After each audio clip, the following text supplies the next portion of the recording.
Mall મળ્યા છે.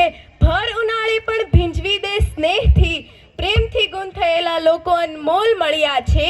શબ્દો જુઓ તો બે, સ્નેહ અને મિલન. સ્નેહ એટલે પ્રેમ અને મિલન એટલે મળવું. સ્નેહ મિલન એટલે શું? પ્રેમથી મળવું કે પછી જેને પ્રેમ હોય તેને મળવું, કે પછી અજાણ્યા હોય પણ આપણા હોય ત્યાં પ્રેમ ગોતવા મળવું. તો પધારેલા સૌ મિત્રો, પરિવારજનો, સ્વજનો, આપ સૌનું આ લાખાપદર ગામની દીકરી સુદાણી ક્રિશા પ્રેમની પવિત્રતાથી, અંતરની આહલાદતાથી, લથપથ લાગણીઓથી અને સ્નેહની સરવાણીથી સ્વાગત કરે છે. તો આજે હું તમને પરિવાર વિશે કંઈક કહેવા માંગુ છું. પરિવાર કે જેમનો સ્વાર્થ એકબીજાની સ્મિત છે, જેમની ખુશી એકબીજા પર આધારિત છે, જે બંધન નથી, જોડાણ છે, જે સંબંધોની ખાણ છે. બંધારણ ના હોય પણ વ્યવસ્થા હોય, સૂચન ના હોય પણ સમજણ હોય, આગ્રહ ના હોય પણ આદર હોય, શોષણ ના હોય પણ પોષણ હોય, સંપર્ક ના હોય પણ સંબંધ હોય ને, એ જ સાચો પરિવાર.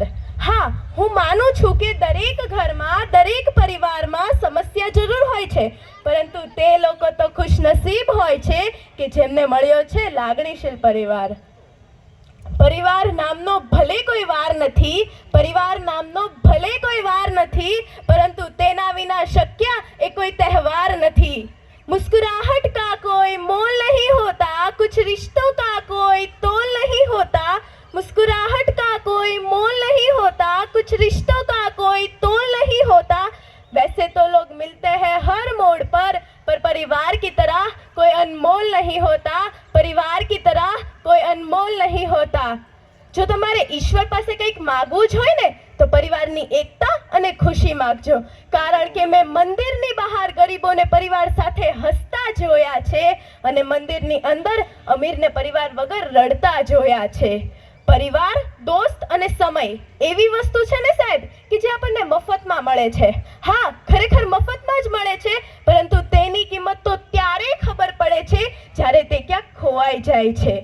The love of family life is greatest blessing. રૂપિયા કમાવા તે મોટી વાત નથી, પરંતુ રૂપિયા કમાઈને પરિવારના વ્યક્તિ સાથે બેસીને જમવું ને, તે મોટી વાત છે. જેની પાસે રૂપિયા છે તે અમીર માણસ નથી, પરંતુ જેની પાસે પરિવારનો પ્રેમ છે ને, તે અમીર માણસ છે. પરિવાર તે વૃક્ષ સમાન હોય છે જે તડકામાં પણ છાયો આપે છે.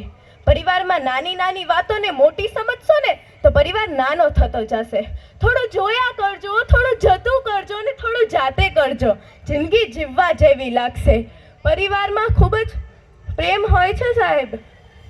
પરિવારમાં ખૂબ જ પ્રેમ હોય છે સાહેબ. ઘર અને મકાનમાં ખૂબ જ ફરક હોય છે.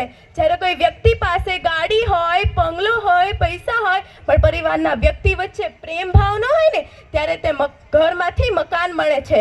ભલે ને પછી વ્યક્તિ પાસે જાહો જલાલી ના હોય, પૈસા ના હોય, પરંતુ પરિવારના વ્યક્તિ વચ્ચે પ્રેમ ભાવ હોય ને, ત્યારે તે મકાનમાંથી ઘર બને છે. હવે ઘર બનાવવું છે કે મકાન, એ આપણા હાથમાં છે. અને હા, માત્ર ઘર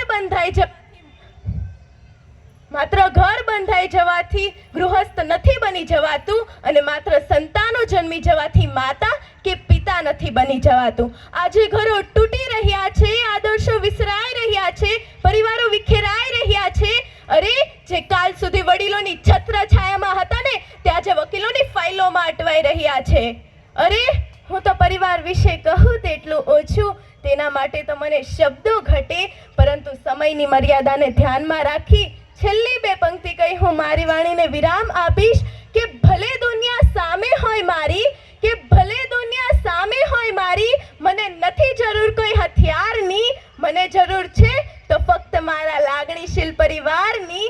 મને જરૂર છે તો ફક્ત મારા લાગણીશીલ પરિવારની. આ મતલબી જમાનામાં એવા સમયે બધા છોડી દેશે સાથ.